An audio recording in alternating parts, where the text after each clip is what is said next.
느헤미야 1장 4절로 11절 말씀 교도하신 가운데 살아계신 하나님의 음성을 들으시는 이 시간 되시길 바랍니다. 내가 이 말을 듣고 앉아서 울고 수일 동안 슬퍼하며 하늘의 하나님 앞에 금식하며 기도하여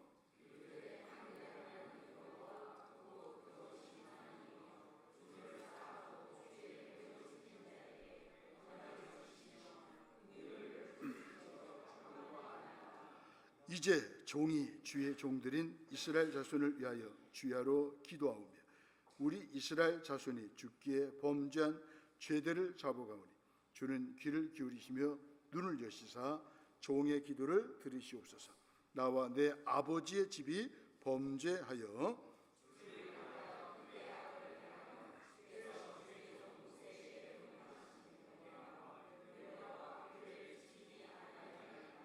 옛적에 주께서 주의 종 모세에게 명령하여 이르시되 만일 너희가 범죄하면 내가 너희를 여러 나라 가운데에 흩을 것이요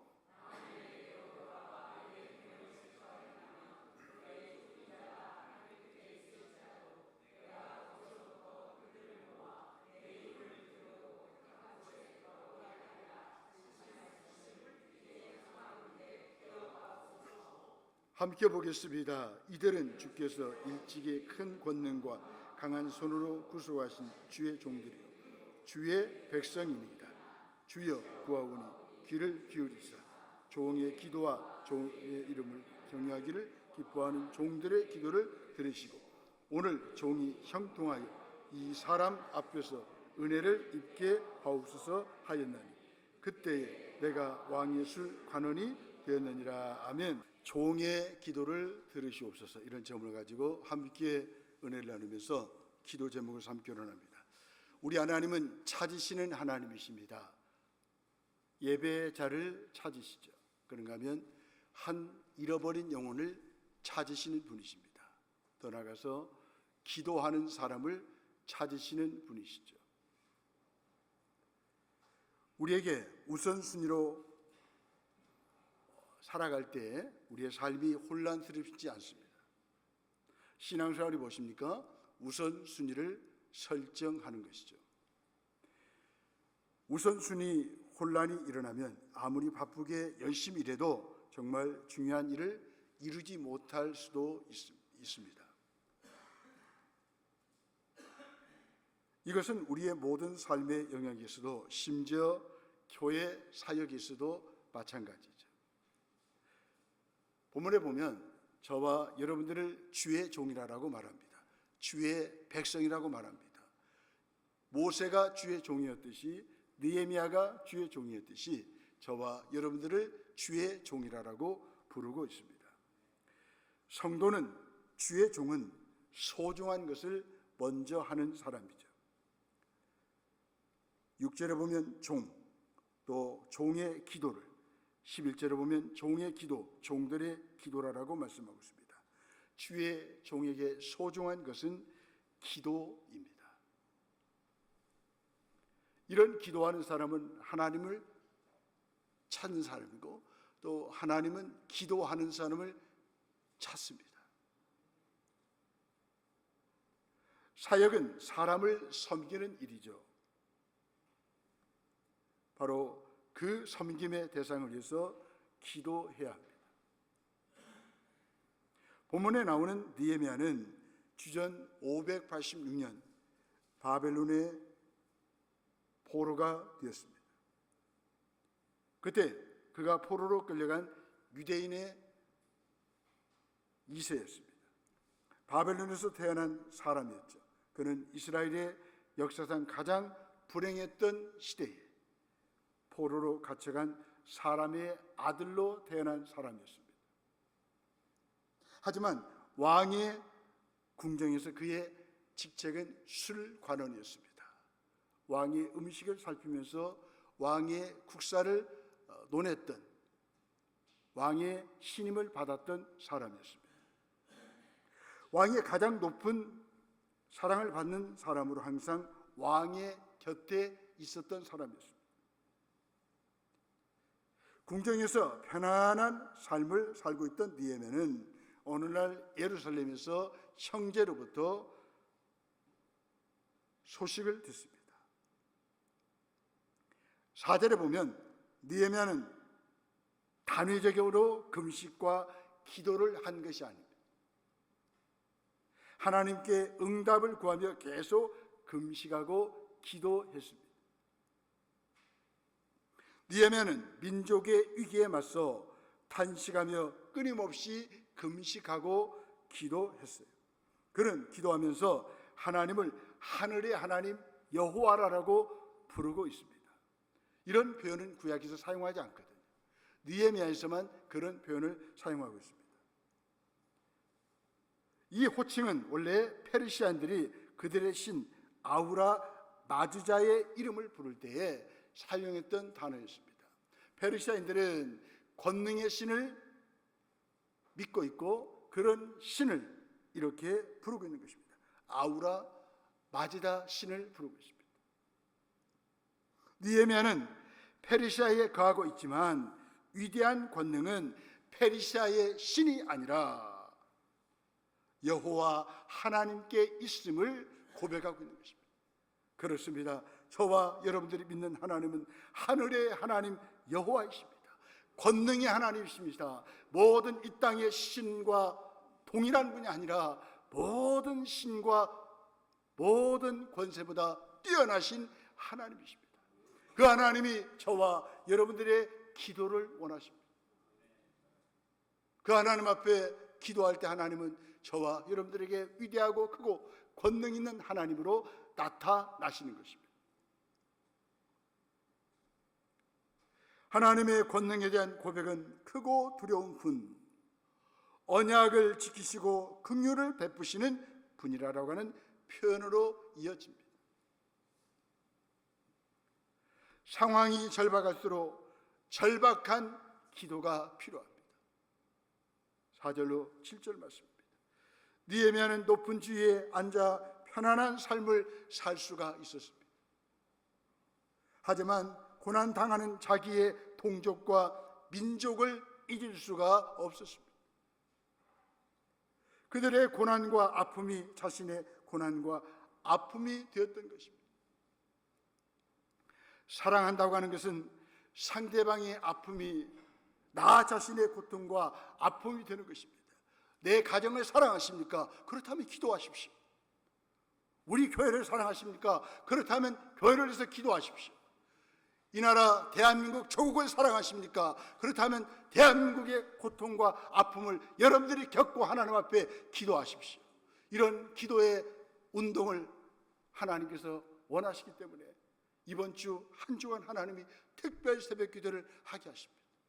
저와 여러분들이 누굽니까? 성도입니다. 주의 백성입니다. 주의 종입니다. 우리 할 일은 무엇입니까? 그 하나님 앞에 엎드려 기도하는 것입니다. 하나님을 찾고 하나님의 은혜를 구하는 것입니다.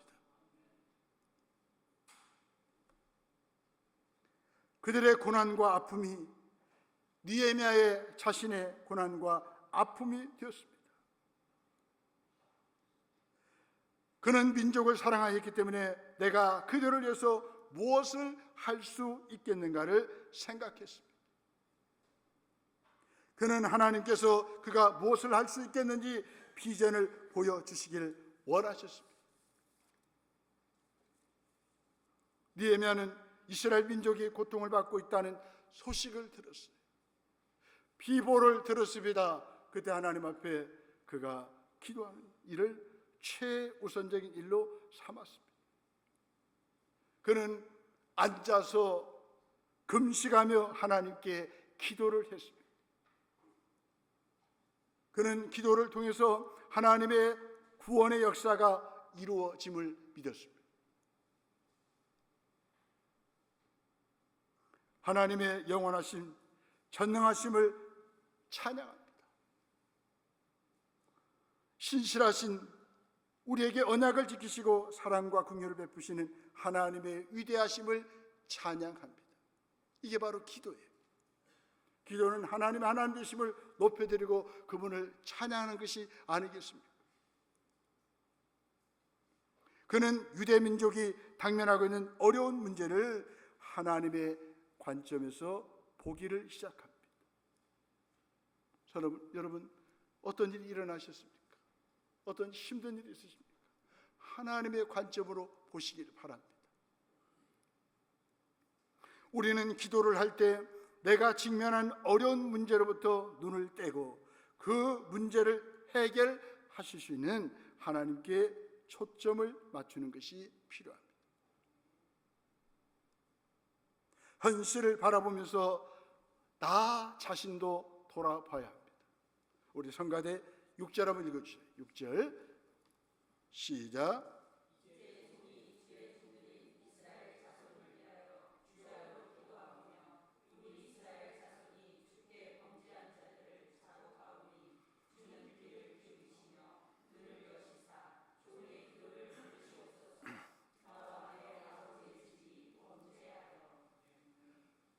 느헤미야는 현실을 바라보고 있습니다. 자신을 바라보고 있습니다. 7절에 보니까 또 크게 악을 행하였다라고 보고 있습니다. 느헤미야에게 지금 유대 민족이 당면한 문제는 예루살렘 성곽이 없는 것이 아니었습니다. 종살이를 하고 있는 것도 아니었습니다. 유대 민족의 가장 큰 문제는 유대 백성들이 죄를 지었다고 하는 것입니다. 크게 악을 행하였다는 것입니다. 하나님 앞에 회개하는 일이 당면한 문제였습니다. 사실상 느헤미야는 그 부모와 조상들의 죄로 인해서 포로가 되었기 때문에 부모와 조상들을 원망했어야 마땅했습니다. 하지만 그렇게 하지 않았어요. 기도하는 주의 종들은 다른 사람에게 문제와 불행의 원인을 전가하지 않아요. 떠넘기지 않아요.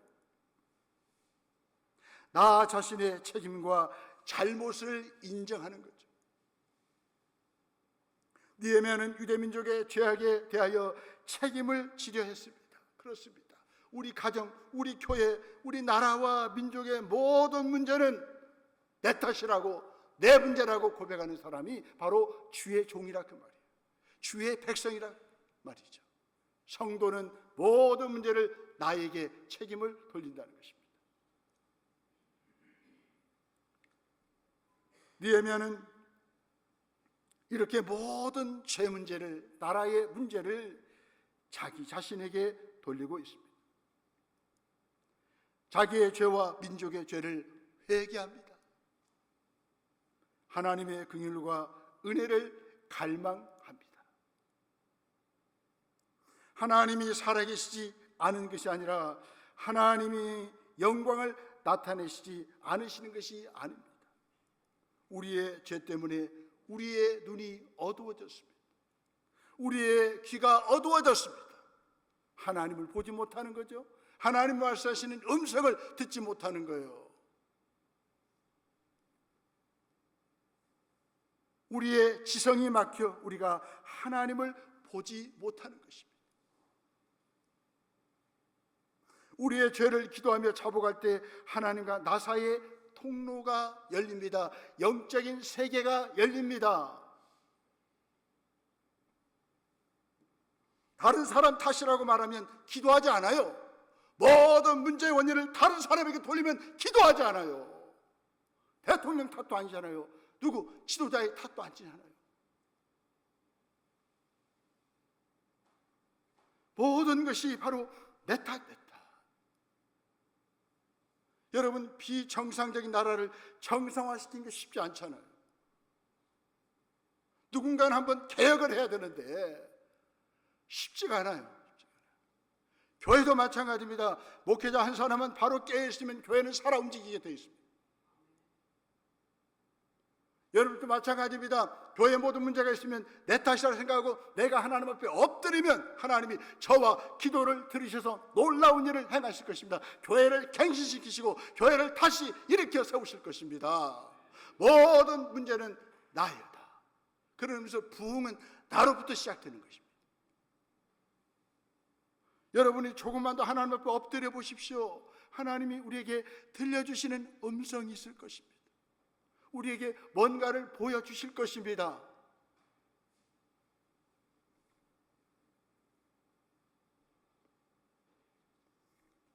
우리의 죄를 기도하며 자복할 때 하나님과 나 사이의 관계가 회복돼요. 하나님이 보입니다. 그분의 음성이 들립니다. 그래서 상황이 절박할수록 절박한 기도가 필요합니다. 오직이나 느헤미야가 절박했으면 밥을 굶어가면서 금식하면서 기도했겠어요.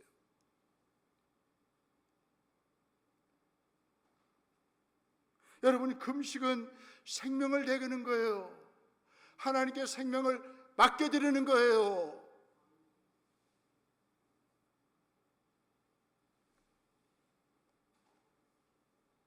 기도할 때마다 하나님과 나 사이를 가로막고 있는 죄가 무엇인가를 생각하십시다. 그 죄를 추적하십시다. 여러분, 암세포도 계속 추적해서 치료하는 놀라운 일들이 있지 않습니까? 여러분, 우리의 죄도 계속 추적해야 되죠. 여러분, 기도하가 보면 기도는 우리의 죄를 추적하는 거예요. 기도하면서 우리의 죄를 추적하면 죄로부터 우리는 자유함을 누리게 되는 것입니다. 그 죄를 또 우리가 자백하십시다. 그 죄를 버리십시다. 그때 하나님은 그분의 모습을 드러내십니다. 더 나아가서 기도하는 주의 종은 책임을 다합니다. 8절로 11절. 여러분이 기도하는 주의 종은 무책임하지 않아요. 여러분이 기도하셨으면 그 기도하는 그런 과정 속에서 내가 할 일이 무엇인가를 발견해야 되지 않겠습니까? 그렇다면 책임을 감당해야 되죠. 느헤미야는 고난받는 동족을 위하여 하나님께 기도를 드립니다. 우리는 말씀을 가지고 이웃을 위해, 나라를 위해 기도하는 주의 종입니다. 피터 와그너는 방패 기도라라고 하는 책에서 이웃을 위한 기도의 필요성을 말하고 있습니다. 하나님이 사랑하시고 아끼는 사람은 사탄의 농간 대상에서 최우선 순위에 있습니다. 그런 의미에서 교회 지도자인 목회자, 담임 목사가 계속 공격을 많이 받습니다. 사단 마귀는 담임 목사만 무너뜨리면 교회를 와해시키잖아요. 교인들이 뭐 몇천 명, 몇만 명 모여도 목회자 한 사람만 무너지면 그냥 교회는 무너지게 되어 있습니다. 또 하나님께서 여러분들을 하나님이 사랑하시고 아끼시는데 계속 사단 마귀는 우리를 공격해 옵니다. 그러므로 우리는 우리가 사랑하고 아끼는 사람들을 위해서 항상 기도해야 됩니다. 저는 여러분들을 기도합니다. 위해서 기도하죠. 여러분들은 저를 위해서 기도하시고 서로를 위해서 기도해 주셔야 됩니다. 우리가 드리는 기도는 사랑하는 이에게서 사단이 떠날 수 있게 합니다. 성령께서 방패 마귀가 되어 주십니다. 여러분들 기도할 때 여러분들의 기도가 방패 기도가 되는 거예요. 에이, 내가 1시간 기도한다. 아니에요. 내가 비록 몇 초, 몇 분 화살 기도를 드릴 때 하나님은 우리의 기도를 응답하셔서 여러분들을 지키셔요. 여러분들이 자녀들 손들을 위해서 기도하면 하나님께서 그들의 방패가 되어주셔서 그들을 지켜주십니다. 여러분들의 가정을 지켜주시고 교회를 지켜주십니다. 나라와 민족을 지켜주십니다.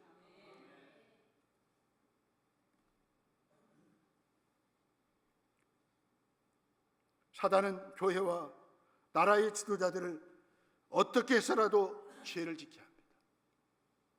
넘어뜨려 타락시킵니다. 느헤미야는 위대하신 하나님을 찬양합니다. 이스라엘 민족과 자기의 죄를 고백합니다. 주의 종인 그는 하나님의 권능과 두려우심과 언약과 긍휼을 언급한 후에 자신과 이스라엘 자손의 죄를 고백합니다. 하나님이 모세를 통해 명령하신 계명과 율례를 지키지 않는 죄를 인정한 것이죠. 모세의 율법을 지키지 않은 것은 곧 하나님을 사랑하지 않은 것을 의미합니다. 이스라엘의 구체적인 죄는 에스라도 고백한 것처럼 이방인과 통혼하는 것입니다. 안식일을 어긴 일이에요. 좀 더 구체적인 죄들은 열왕기하 17장 7절로 23절에 나와 있습니다. 모세의 율법을 지키지 않은 이스라엘의 죄를 자복한 느헤미야는 하나님이 모세에게 하신 말씀의 두 가지 측면을 언급합니다. 8절에 보시면 너희가 범죄하면 내가 너희를 여러 나라 가운데 흩을 것이요. 아멘. 범죄하면 하나님이 흩어버리십니다. 진노하십니다.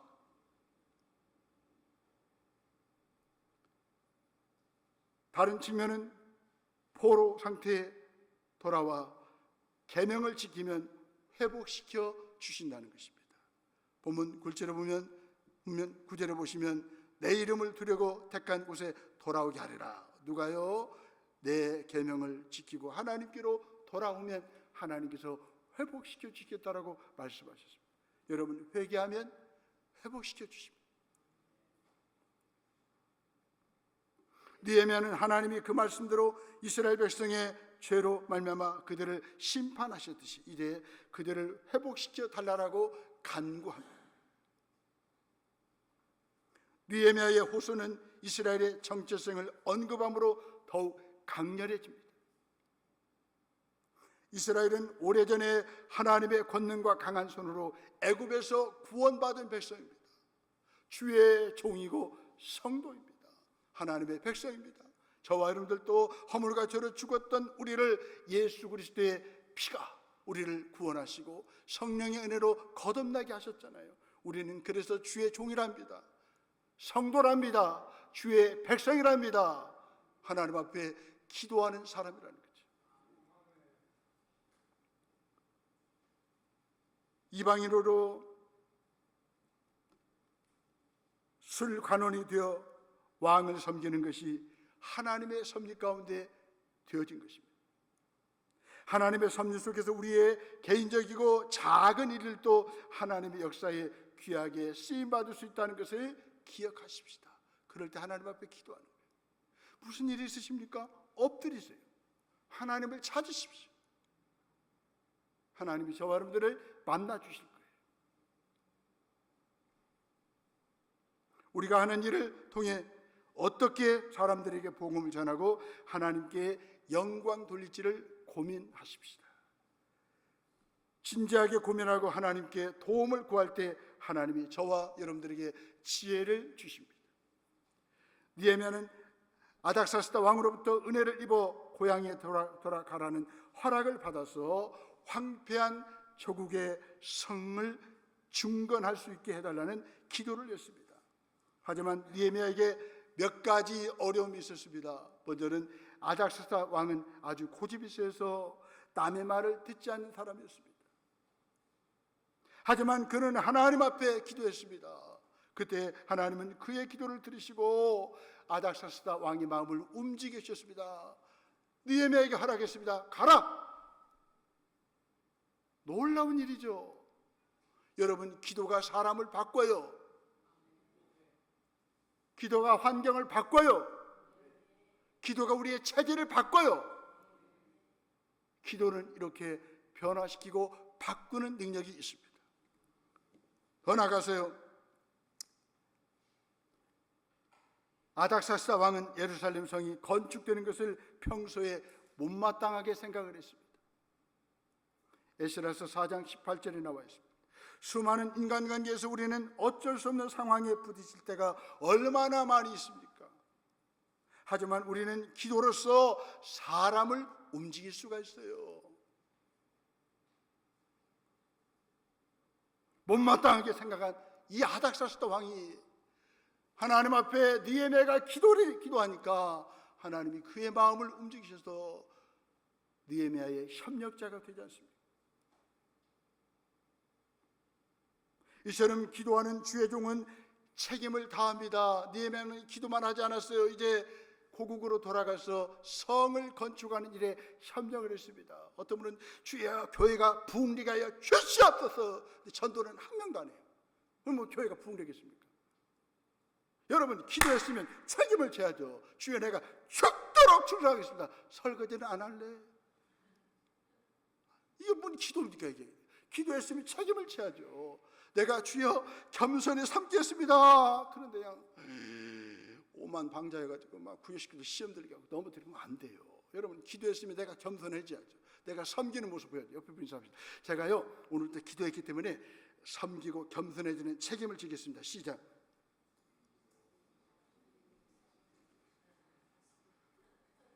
여러분 기도했으면 반드시 책임을 지십시오.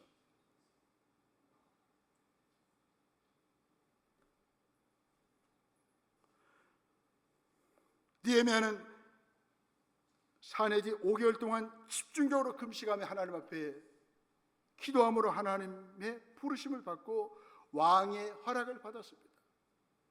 예루살렘으로 돌아가 성을 쌓는 일을 시작했습니다. 이 모든 일은 기도함으로 일어났습니다. 이처럼 기도하는 주의 종은 책임을 다합니다. 우리는 기도를 통하여 나를 향하신 하나님의 꿈과 사명을 받습니다. 기도하니까 할 일이 보이더라고요.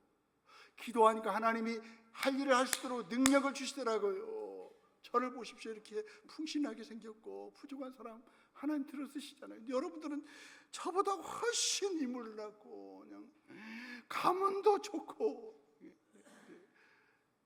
여러분들 기도만 조금 더 하시면 되겠어요. 우리 옆에 있는 사람들 기도만 조금 더 하시면 큰일을 하겠어요. 시작. 기도만 조금. 내일 새벽부터 봅시다. 시작.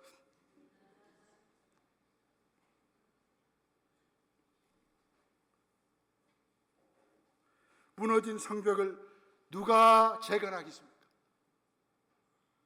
기도하는 주의 종인 내가 해야 합니다. 요즘 우리는 도처에서 무너진 폐허를 발견합니다. 무너진 신앙이 있어요. 무너진 도덕이 있어요. 무너져가는 사회가 있습니다. 나라와 민족이 있습니다.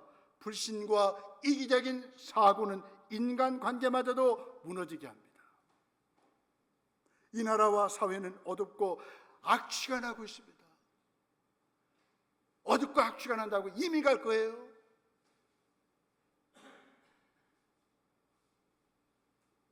이 모든 것들을 다시 세워야 할 특별한 사명이 저와 여러분에게 있습니다. 하나님이 이 시대에 저와 여러분들을 느헤미야로 부르셨습니다. 어떻게 이 일을 시작할 수 있습니까? 기도입니다. 통곡하는 심정으로 하나님 앞에 기도하십시다. 하늘의 하나님 여호와 크고 두려우신 하나님께 기도하십시다. 상황이 절박할수록 절박한 기도를 드리십시다. 기도했으면 책임을 다하십시다. 아시아의 기독교가 전혀 전파되지 않았던 어두운 시대에 인도로 갔던 선교사가 있습니다. 윌리엄 캐리입니다. 윌리엄 캐리 선교사님은 다음과 같은 유명한 말을 했습니다. 위대하신 하나님을 믿으라. 위대하신 하나님께 기도하라. 그리고 위대하신 하나님께서 위대한 일을 이루어 주실 것을 기대하라. 아멘. 따라합시다. 믿으라. 기도하라. 기대하라. 다시 한번 믿으라. 기도하라. 기대하라. 아멘. 종의 기도는 하나님의 은혜를 깨닫게 합니다. 그 은혜를 전하게 합니다. 이 시간에 오신 주의 종 여러분들만 있어도 충분합니다. 이 지역을 바꿀 수 있습니다. 나라와 민족의 운명을 바꿀 수가 있습니다. 또 기도하는 저와 여러분들이 책임을 다할 때 열매가 나타나게 될 것입니다. 종의 기도는 우리의 영혼을 깨웁니다. 우리의 사명을 깨웁니다. 사역의 열매를 맺게 합니다. 성화의 삶을 만들어냅니다. 주의 종은 기도하는 사람입니다. 기도로 자신을 바꾸고 세상을 바꾸는 사람이 주의 종입니다. 종의 기도를 들으시옵소서. 아멘. 기도하십시오.